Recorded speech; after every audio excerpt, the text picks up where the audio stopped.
Your government is behind you. Ginagawa po namin lahat para tumulong sa ating minamahal na mga kababayan. Sabi nila talagang masama yung usok, hindi pangkaraniwan na usok yun eh. Dahil may toxic waste yung sa ilalim.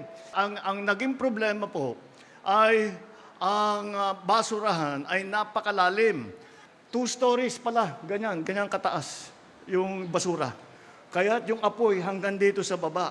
Kaya't hindi kaya na basta't yung fire truck na basta't babasain lang na gano'n, hindi kaya.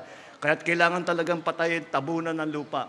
Sa awa ng Diyos, after 1 week, pagkatapos noon, nagsimula yung pagtambak ng lupa, ay nawala na yung apoy. Alam naman ninyo, pag tag-araw, nandiyan talagang napakainit. Lumiliyab pala na mag-isa yan eh. Walang nagsindi, basta't lumiliyab na lang na mag-isa. Kaya ganyan po nangyari. Sana ay nasa mabuti na kayong kalagayan, tapos na, patay na yung apoy at hindi na mauulit. Ito po ay isang pondo na para sa local government talaga. Ngunit sa nakaraang ilang taon, hindi po nagagamit para sa local government itong pondo na ito.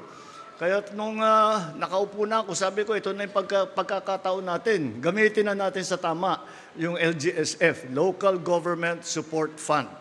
Ang naging bunga niyan ay itong rice subsidy na binibigay natin. Your government is behind you. Ginagawa po namin lahat para tumulong sa ating minamahal na mga kababayan para pagandahin din ang buhay ng bawat Pilipino at pagandahin ang ating minamahal na Pilipinas.